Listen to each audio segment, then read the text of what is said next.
Bom dia, doutora. Bom dia, Patrícia. Bom dia a todo mundo de casa. Vamos lá, para as pessoas de casa entenderem. O que é considerado precoce, então? Então, Patrícia, é aquela ejaculação que acontece antes mesmo de acontecer a penetração ou quando ocorre a penetração, imediatamente já ejacula e que o homem não tem nenhum controle sobre esse evento. Tem um tempo que a gente pode dizer assim para ficar mais matemático, mais preciso? Veja só, o tempo é muito relativo, claro, porque tem a ver com o comportamento, né, sexual de cada casal.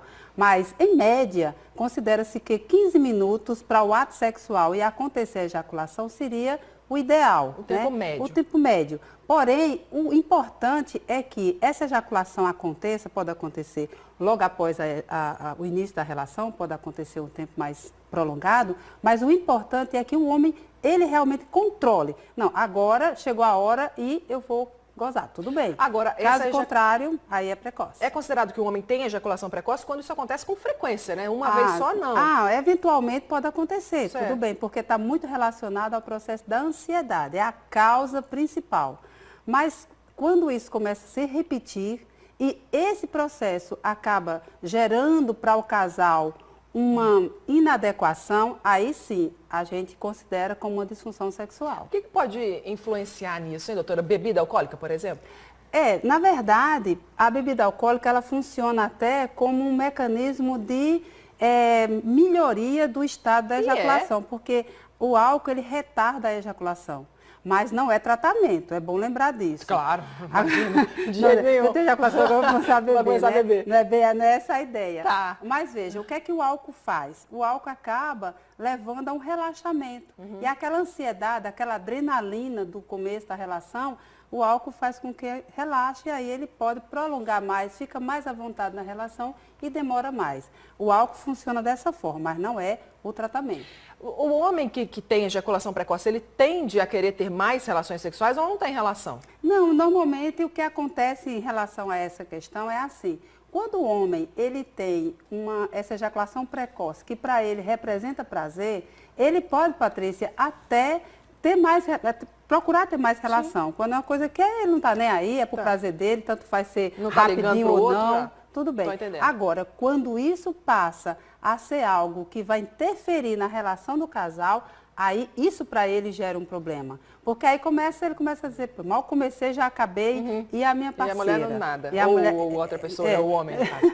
E aí fica nesse processo. Como é que fica? Aí isso gera, aí ele começa a ter a evitação sexual. Sim. Ele passa a evitar, começa a inventar uma desculpa, começa a querer não chegar ao ato, porque sabe que vai... Não vai. E aí a criatividade começa a ficar sem... Sei como é que é. Isso tem a ver com idade?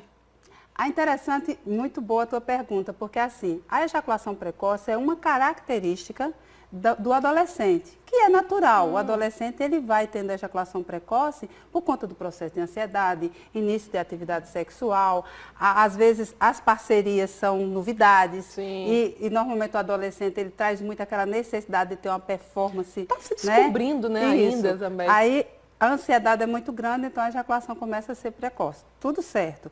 Mas o idoso, ele passa a ter uma ejaculação que a gente chama de retardada, que é o contrário. Ele não consegue, mesmo agora eu quero ter a ejaculação, mas ele não consegue ter por conta de problemas da própria idade, que aí tem outras questões. Nesse caso, então, a experiência é super positiva, né? Quanto mais o homem se conhece, mais viveu, maior controle dele. O momento que o homem começa a ter um controle da sua vida sexual é depois dos 20 anos. Aí quando ele chega nos 30, 40, então ele entra naquele auge da vida sexual e da experiência da maturidade do próprio corpo e das relações. Estresse, vida corrida, trabalho intenso, isso também pode influenciar? Pode influenciar, sim. E é a principal causa mesmo, porque tudo isso gera um processo de ansiedade e também, Patrícia, o que é muito sério é como os casais hoje se relacionam. Não existe aquele tempo para ter aquele preparo, para ter aquelas... a história da rapidinha, nessa rapidinha acaba... A rapidinha que era para ser uma exceção, vira regra e daí começa todo esse processo. Tenho duas perguntas importantes ainda para você. Sim. Primeira, isso pode ser realmente um problema no relacionamento, né? Enfim, a questão sexual é muito importante entre os casais. Sim, sim. Como começar a resolver isso? Porque pressionar mais um homem também não resolve. Não. Pressionar, a gente vai ter mais um problema, porque vai aumentar a ansiedade, a cobrança é extremamente negativa no processo do relacionamento sexual. O que é recomendado? É recomendado que o casal converse sobre o assunto, que muitas vezes para o homem ele não tem nem ideia de que aquilo pode estar afetando o relacionamento sexual. Ele diz, bom, não sei, ela não reclamou. Entendi. Então, a conversa, essa reclamação, ela precisa ser em forma de diálogo.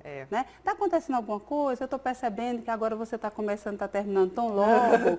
Então, assim, o que é que a gente pode fazer para melhorar e tal? Então, o problema, doutora, é que muitos homens não são chegados nesse papo, né? Não conversam, não gostam de conversa nenhuma, quiçá sobre isso. Pois e é. aí? E aí é aquela história, né? O relacionamento, ele precisa se falar sobre isso. Porque às vezes o casal, eles falam muito sobre os problemas, sobre o financeiro, sobre a criação dos filhos, sobre a parte negativa do casamento. Sim. E essa parte, que é uma parte positiva, que é a relação sexual, que é o convívio íntimo, eles tendem a ter uma certa, sabe, não, isso aqui a gente não fala. Não, precisa enfrentar, precisa olho no olho, precisa, vamos conversar, vamos sentar aqui, vamos conversar sobre esse assunto, amorosamente, carinhosamente, mas precisa ser conversado. Agora, de maneira geral, então, esse tratamento é todo psicológico? Não tem nada físico? Não tem um medicamento que o homem possa tomar? Tem sim. Olha só, legal isso aí, Patrícia, porque tem, primeiro, eu vou até dar umas dicas aqui para quem está em casa, né? Então, veja, claro que existem os medicamentos normalmente são antidepressivos, para diminuir a ansiedade, certo. É preciso ser feito sim, com acompanhamento médico, prescrito por médico, tudo bem. Agora existe o trabalho psicoterapêutico que eu vou dar a dica para casa, que é o seguinte, o homem que tem ejaculação precoce, ele precisa começar a fazer um trabalho que a gente chama de manobra de stop-start. O que é isso? Entendi nada. Entendeu? Nada. Então, ele vai... a masturbação para o homem é um processo muito tranquilo. Só que ele precisa fazer isso de uma forma treinando. Ele precisa retomar aquela brincadeira de adolescente. Sim. Só que dessa vez ele vai usar a respiração e tentar... procurar ter um controle. Então, ele faz a masturbação e ele aperta a glândula na hora que ele estiver pronto para ejacular. E ele respira e aí ele vai tendo esse controle. Isso é uma dica. Uma dica importante. E a outra dica também é exatamente o casal ter um relacionamento onde ela passe a não ter essa cobrança e tire essa coisa do ter que penetrar, Não. O casal pode namorar, pode ter todo aquele namoro sem pressão nenhuma. O homem começa sozinho, então, tentando resolver o problema e contando também com a ajuda da parceira ou do parceiro, que é importante. E a terapia para que ele possa melhorar o estado de estresse e de ansiedade.